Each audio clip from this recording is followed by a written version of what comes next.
I'm going to conduct this video in 3 parts. So first I'll show you how to upload your course. And then secondly, I'll show you how to create a sales page with the checkout page so people can enter payment and then they'll go to a thank you page. And finally, I'll show you the customer journey from sales page to actually accessing the course. So step 1, let's create the course. I'll go first to products, all products, and you're going to create the first product, get started, and you'll choose course, get started. I'm going to make it evergreen, and I'll just put the name of the course here. And if you want to do a brief description and have AI create you a little outline, you can start there, but most likely you already have your outline ready to go and your video is ready to go and you just need to get them in Kajabi. So I'm going to turn this off so AI doesn't create a bunch of stuff for me. Now I'll go next. And then you can choose colors. You can see this is kind of what your course is going to look like. You'll have the navigation menu up here, little description, and then here are your videos and description and a sidebar. So you can choose whatever colors you'd like to have it at. Maybe those. You can see how it changes with it. And then if you'd like a thumbnail, which I recommend, upload one 1280 by 720 and put one in there. Go next. And actually we're going to skip the creating a checkout page because I'm going to do that manually. Skip for now. And it's going to create a little outline for me. And if you chose to have AI create an outline for you, you'll see a lot more information in here than this. And this is the basics of the course. If you'd like to change the name of it or the picture attached to it, you'll roll over to the settings. And this is where you can change the name of it. You can add a short description, maybe 1 or 2 lines, and then a thumbnail here. And this description and thumbnail are what's going to show up after somebody purchases. They're going to see it in their library. And their library is a location where all the courses that you have available that they've purchased from you are located. So one person may have purchased 5 courses from you, and in their course library, all these are located there with name, description, and a picture. And then they would click on that to be able to access that particular course. So we'll come back to the outline and I'll show you how to upload your videos. So in a course, there is the module title and then there are the lessons inside. So the title, really when you click on the edit button, all it is the title of that particular module, perhaps a brief description, you can leave it blank if you want, and then a thumbnail 1280 by 720.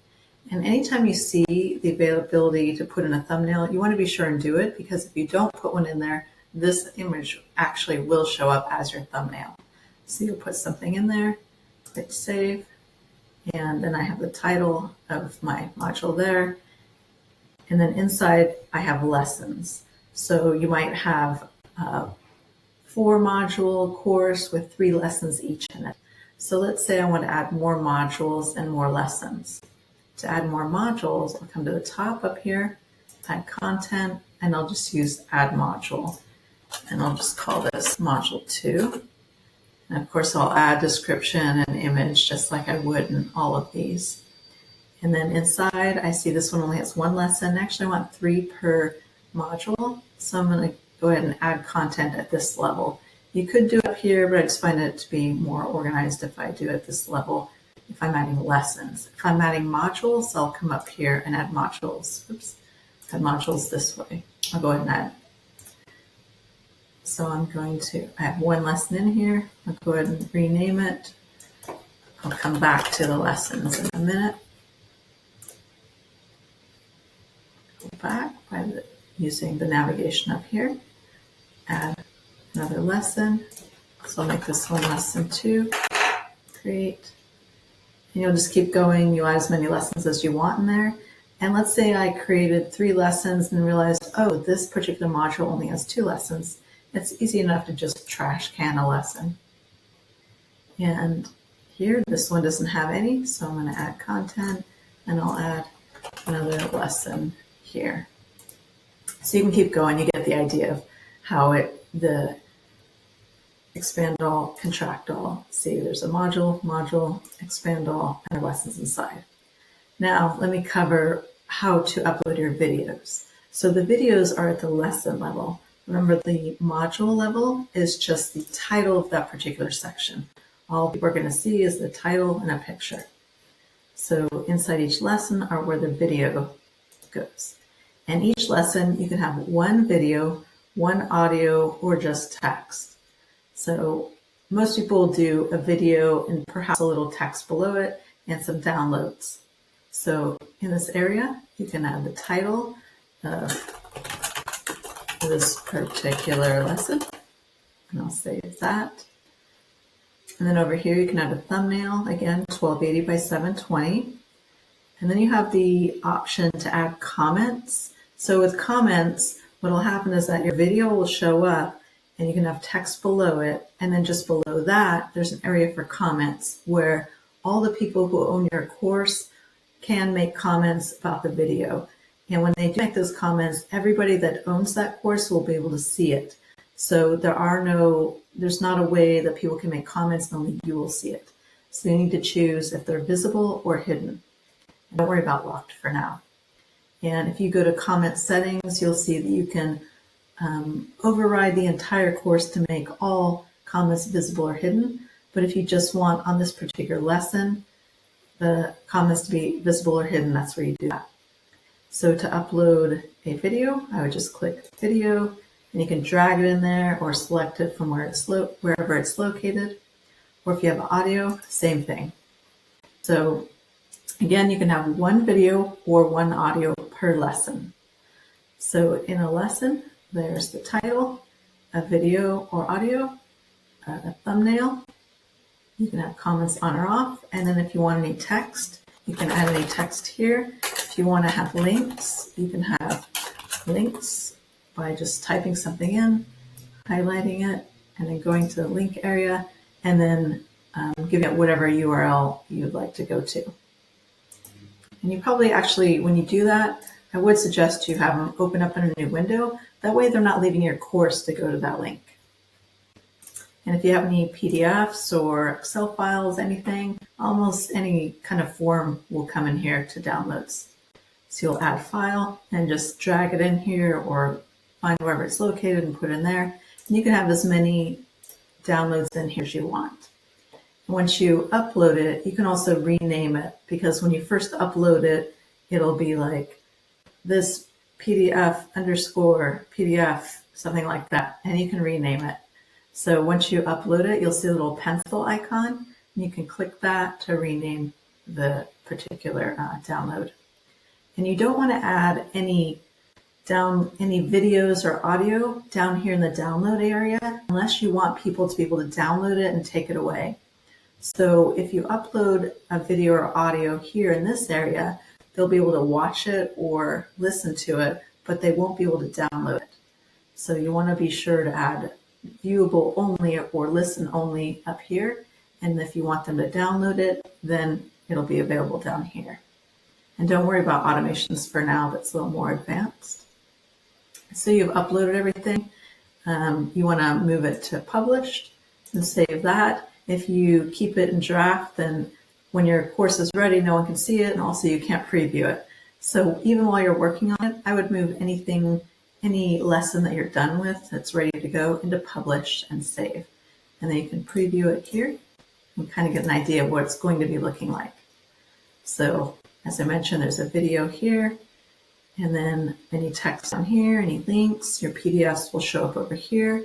And here's the optional comment area. And when they watch this one, down here will be the next lesson. They'll just click there to go to the next one, or they can click around here to navigate around. But I'll come back to this part later on. So to get back to out of this lesson, we'll use the breadcrumbs up here. And here we are back in the lesson. You can see this was published. Let's say I'm done with this. I'm going to move them all to published. And my course is ready to go. It's all uploaded. So next, I want to be able to update the header and footer to match my brand. So what you do in this area, in the outline area, is only uploading of your course. It's not about the user experience of it. As you know, whenever we were previewing it, all that stuff that you saw in there needs to be edited in another area. So this is only the area where you add videos and text and all that. So next we'll do the user interface, which will be under Customize. So we'll click there. And this is where we're going to update the header and footer. We'll click Customize again here. And as you can see, always whenever you first do a course, your logo is so miniature. There might be a whole bunch of menus up here where you didn't even create. And then sometimes this space is just giant. Perhaps you have 50 modules in here and it just scrolls on and on. It seems forever. So we can fix all that. And also down here is Kajabi's copyright and their social media links. So we want to fix all that. So first, let's go to the logo. Pretty much in Kajabi, anything you want to edit, you just click on and it pops up on the left and you edit it that way. So we'll click on this logo. You see it pops up on the left. I see it here. And right below it is custom logo height. So we can make it bigger. Just kind of play around with some numbers till you get to a size that you like. Let's say I'm comfortable with that size. That works, whatever. And then for this, these are all, I'm like, what? I don't want this menu here. I click on this and it pops up on the left. And you might have to roll up or down to look for it. And this one is showing this particular menu. What if I don't want a menu here at all? I can click that to remove the menu, or I can choose a different menu. And I'm not going to cover navigation in this particular video. We're just going to do the user interface of the course.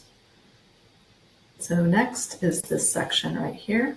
And you can see, usually, sometimes it may start with a picture here or a color. So you can change that color by clicking the overlay, making it anything you want. You can also type in a hex code if you have your brand color. And let's say you don't want, it's not a course, and you don't want to say start course. So just click on that, and you can see there's a start button. I'm going to roll the bottom, just delete that one. I don't want a start button for this particular thing. And let's say this is not actually lessons, this is just a membership, and I want people to go through it as they choose. So I can click here and just remove this if I want. I don't have to have that there. I can delete it, save that. So now actually my sidebar is pretty blank, but I can add some stuff there, and I'll show you how to do that in a minute. And you might find that once you upload your course, like I said, you can have like 50 modules in here, and it starts to feel overwhelming. So what I can do is go back until I'm on sections and settings and come over to product syllabus. And when I click there, you can actually choose to have it by category or by post. So you might want to toggle back and forth and see how you like the look of it. Oftentimes when you have a whole bunch of lessons in here, categories is a better choice because when someone logs in, they'll feel less overwhelmed and they won't see like all the lessons at once. So I'm going to save it on categories, save that. And pretty much anything you see, you can edit. So if I don't want to have the word modules here, I can click on that and I can change that word or even just delete it altogether. Save that. And in this particular tutorial, I'm not going to talk about community. I'm just going to work on the course. So next we'll do the footer. Just click on the footer, roll to the bottom, and you can see that you can do show social icons or don't show them. See how they go away? And here they are again. But you probably want to open them up, open links in a new window if you do use social icons here, because you don't want people clicking on it and then leaving your course. You want to make sure they stay inside the course. If you just keep rolling down, you can paste your social media links over these. And let's say you don't have a Twitter, all you have to do is delete the link altogether and see how it disappears. So you can add as many as you'd like in here. And for this, I'm just going to not have any social media links. So I'm just going to uncheck that box. And next I want to change this copyright. So if I roll up, maybe I'll find that. Yeah, I see that right here. copyright, and I'll put the name of my business here instead. And let's say that this black background is not really my brand. I'll roll down and I can change the background to whatever color I want. Save that. I can change the text color to, save that. And then now my course looks more along the lines of my brand. So this is what the, you can preview here as well. And you can see what the product overall is going to look like when they first access the course. But back here when we were editing, there's a little menu up here. And you'll want to run through each of these and make sure it looks the way you want it to look. So next we're going to choose categories. And here we have it sort of broken down by all categories. And then next we have post. And this is what an individual lesson is going to look like. So you can have it like this, where you have one lesson here, one here, one here, and they click to go to the next one, or they can click up here to go to the next one. Or if you'd like, let's just say this is a module with just one lesson in it, then they don't have anywhere to go. I can click the video, and on the left side, one of the options is simple. I can save that, and that's like a bigger view. So instead of having the navigation over here, it's just a big video, and they can navigate this way. So it's up to you. If you have a whole bunch of videos, I would suggest inline, because they can better navigate where to go. And really, when you go to a preview, and there's a video here, there's buttons down here where they can click to make the video bigger and go faster and stop it and all that. So all the controls will load once your video is in there. And you can see post downloads will be here, comments. If you have any text below your video, that'll show up down here. And yeah, that's about it. And you can also click on any of these breadcrumbs and it pops up on the left. And you can make the active breadcrumb maybe a more obvious color to your brand. Let's say it's purple. Save. You can see now that this one is a little more highlighted, so I know where I'm at when I'm bouncing on the videos. And that's about it as far as uploading your course.